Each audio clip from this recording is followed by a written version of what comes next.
Assalamualaikum warahmatullahi wabarakatuh. Salam semangat. Baik, pada pertemuan kali ini kita akan belajar tentang hardware ya.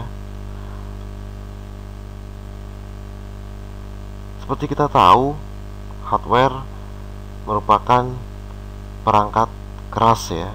Di sini yang pertama kita akan membahas tentang input device, yaitu sebuah perangkat untuk input. Yang pertama adalah keyboard, yaitu alat input berupa papan ketik yang berisi tombol, huruf atau angka, bisa juga tombol khusus lainnya. Seperti apa bentuknya? Kita akan lihat. Ya, inilah keyboard yang sering kita gunakan ya. Ini merupakan perangkat keras dan termasuk dalam input device. Kenapa disebut input device? Ya karena dia berfungsi untuk menginput entah itu kata, entah itu angka ke dalam komputer. Ini adalah mouse. Mouse ini juga masih termasuk dalam input device ya. Sebuah alat kecil yang menyerupai tikus yang dapat digunakan dengan satu tangan. Ya, ini adalah sering kita gunakan mouse. Yang ketiga adalah joystick. Ya, ini yang sebenarnya gamer sejati pasti tahu nih, joystick ya, sering kita gunakan joystick. Alat yang dapat menggerakkan suatu gambar atau kursor tertentu dalam layar monitor ya, bisa untuk game ya, contohnya seperti ini, joystick. Jadi dia tetap termasuk dalam input device. Karena apa? Untuk memberikan perintah kepada komputer, input. Oke. Yang keempat adalah digitalizer ya. Alat ini menggunakan pena elektronik atau alat salin semacam mouse yang disebut pak untuk mengubah gambar atau foto ke dalam bentuk data digital. Ini adalah yang sering digunakan untuk melukis secara digital ya, melukis kartun segala macam menggunakan komputer seperti ini. Oke, ini adalah alatnya. Selanjutnya adalah scanner ya, yaitu sebuah alat yang digunakan untuk memasukkan gambar atau grafik atau teks ke dalam memori komputer secara cepat dan mudah. Ini juga sering kita gunakan ya, sudah sering kita gunakan dan ada di kehidupan kita sehari-hari. Yang keenam adalah OCR, Optical Character Recognition. Teknik ini digunakan untuk mengubah gambar berisi teks, baik itu hasil ketik dari mesin tik, cetakan komputer, ataupun tulisan tangan menjadi teks yang dapat diolah kembali di komputer. Oke, seperti apa contohnya? Ya, ini adalah OCR. Ini scan-nya lalu dilihat secara dalam mesin OCR CR. Itu. Like pen, itu sudah digunakan untuk memasukkan data dalam bentuk grafik ke dalam komputer. Data dimasukkan dengan cara menuliskan pena pada suatu media. Ini adalah pena ya, biasanya disebut pena. Like pen itu pena komputer ya, seperti ini bilangnya like pen. Yang ketujuh adalah barcode reader ya, ini udah banyak sekali ya, bahkan sekarang smartphone juga sudah bisa untuk melihat barcode reader ya. Ya seperti ini, barcode-nya bisa berupa banyak ya, bisa berupa balok-balok seperti QR code seperti itu, banyak lagi ya. Yang delapan adalah pembaca kartu cerdas ya. Ini seperti eKTP, sekarang sudah bisa dibaca menggunakan kartu cerdas ya. Jadi sebuah komputer berukuran kecil karena dilengkapi dengan chip yang mengandung prosesor, RAM atau ROM, dan bisa digunakan untuk menyimpan data pasien atau data nasabah. Jadi ini seperti perangkat untuk membaca kartu ya, entah itu eKTP atau kartu-kartu yang lain yang terdapat yang bisa dibaca. Biasanya menggunakan teknologi kartunya, bisa juga menggunakan RFID juga bisa deteksinya. Ya seperti ini ya, baca kartu cerdas bentuknya.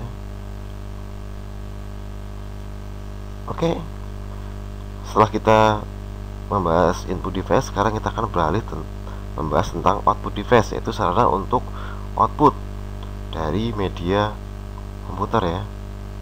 Apa saja? Ada monitor ya, monitor masuk kategori output. Kita tahu monitor ya. Ada speaker ya untuk mengeluarkan suara ya. Kita tahu speaker. Selanjutnya ada flat panel display ya, ini biasanya sering digunakan untuk presentasi ya. Merupakan display tampilan yang menggunakan LCD atau LCD tidak mengeluarkan sinar seperti pada CRT. Flat panel display selain menggunakan LCD, ada juga yang menggunakan campuran gas neon dan argon yang diisikan di antara lempengan kaca pipih berbentuk layar. Jadi kalau sudah menggunakan ini, kita bisa menggunakan layar selebar apapun ya, selebar kaca lah, nggak masalah. Oke, ada hard copy. Kita berpindah ke hard copy. Jadi ini adalah sarana apa saja yang bisa digunakan untuk melakukan duplikat ya, seperti itu. Printer, yaitu adalah suatu elemen dari output device untuk menghasilkan data, gambar atau grafik dalam bentuk cetakan. Berdasarkan cara kerjanya, printer dikelompokkan menjadi, ya kita lihat, printer biasanya dikelompokkan menjadi A. Yang pertama adalah impact printer, yaitu printer dengan ketukan. Ini contohnya. B. Non-impact printer, yaitu printer tanpa ketukan, biasanya menggunakan inkjet atau laser ya. Ya, seperti itu gambarnya. Selanjutnya, ada peralatan output sama input, I/O device. Jadi dia bisa peralatan, bisa input, bisa juga output. Modem ya, ini adalah alat berfungsi untuk mengubah sinyal analog menjadi digital dan sebaliknya, diperlukan untuk komunikasi data. Oke ya, jadi modem bisa input juga, yaitu juga bisa input, maksudnya input koneksi ke komputer kita, tapi bisa juga output ya, bisa output, yaitu mengeluarkan koneksi dari komputer kita. Jadi dia bisa membaca sinyal analog dari luar, inputnya adalah sinyal analog dari luar, lalu kita output menjadi sinyal digital pada komputer kita untuk akses internet, seperti itu. Ini contohnya modem ya, pasti sudah banyak yang punya dan sering kita gunakan. Yang kedua adalah konsol atau terminal, itu alat komunikasi antara operator dengan komputer sehingga merupakan alat device yang melakukan fungsi input dan output ya. Ini termasuk I/O juga, yaitu input output device ya, seperti itu namanya.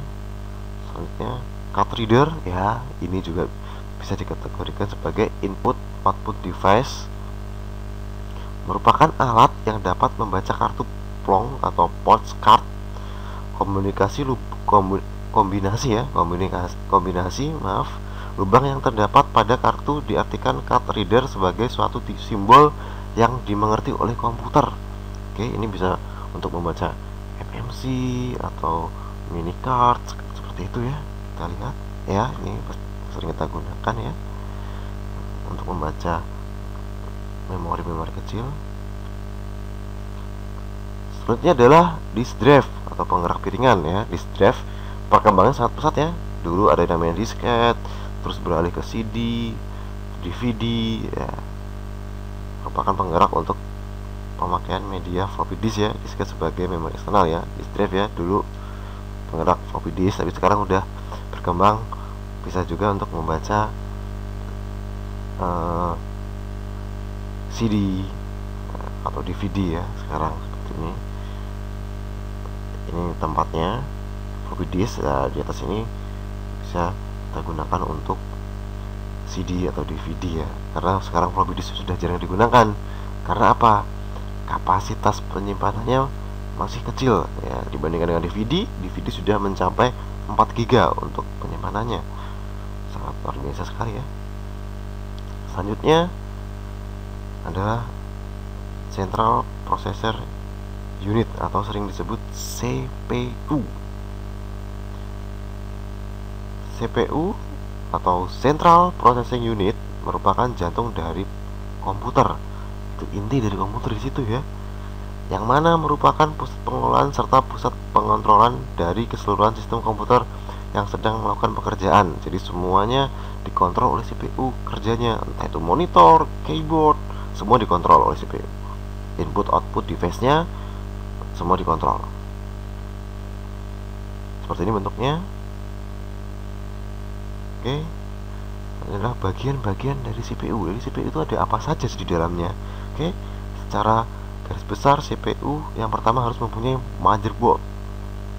Ya, ini adalah sebuah PCB ya, PCB di mana di sini terdapat prosesornya, ini ya, terdapat prosesornya. Lalu terdapat slot-slot di sini, ada slot untuk RAM atau memori ya. Di sini ada baterai juga untuk baterai CMOS-nya. Ada VGA, slot VGA ya. Slot RAM di sini ya. Inilah sebuah penampilan sebuah motherboard ya.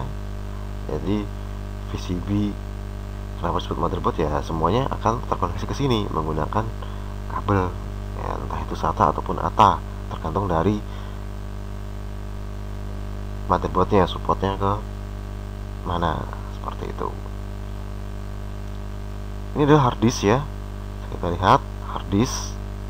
Jadi kalau hanya motherboard doang ya, motherboard saja tanpa hard disk ya tidak bisa, karena hard disk ini adalah tempat untuk menyimpan operasi sistemnya, softwarenya. Kalau kita hanya hardware saja tanpa ada software ya tentunya tidak akan bisa berjalan komputer itu ya kan, nggak akan bisa berjalan seperti yang kita harapkan tanpa software.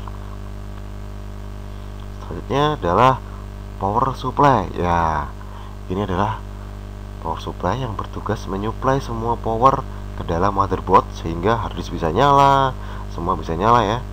Jadi ini adalah bertugasnya adalah untuk memberikan power supply atau daya listrik di sini. Ini adalah VGA card ya. Ini adalah untuk grafisnya ya, untuk gambarnya agar lebih tajam, pasti butuh ini.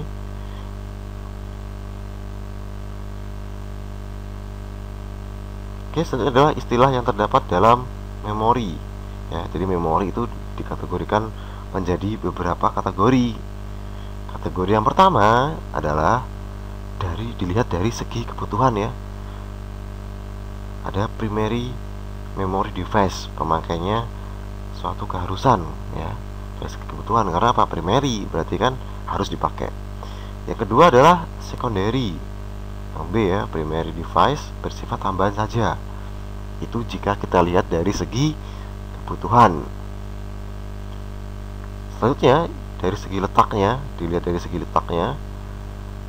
Yang pertama adalah internal memory device, yaitu dalam prosesor RAM atau ROM ya. Yang B adalah external memory device, yaitu luar prosesor, bisa berupa disk tab ya, CD atau VCD seperti itu. Oke, selanjutnya adalah memori dilihat dari segi isi memori, yaitu apa saja. A, permanen memori, yaitu isi tetap jika listrik mati disk tab atau ROM ya. Memori ini akan tetap menyimpan walaupun listrik mati, yaitu berupa disk tab atau ROM ya, jadi tidak terpengaruh kepada listrik. Yang B adalah non permanent memory device, yaitu berupa jika listrik mati, berubah ya jika listrik mati. Itu maksud contohnya adalah RAM ya. Kalau yang tadi ROM beda ya, ROM yang bawah adalah RAM bedanya. Oke, sampai di sini perjumpaan kita. Semoga ilmu ini dapat bermanfaat, pengetahuan ini bisa bertambah. Saya tutup sampai di sini pertemuan kita. Wassalamualaikum warahmatullahi wabarakatuh.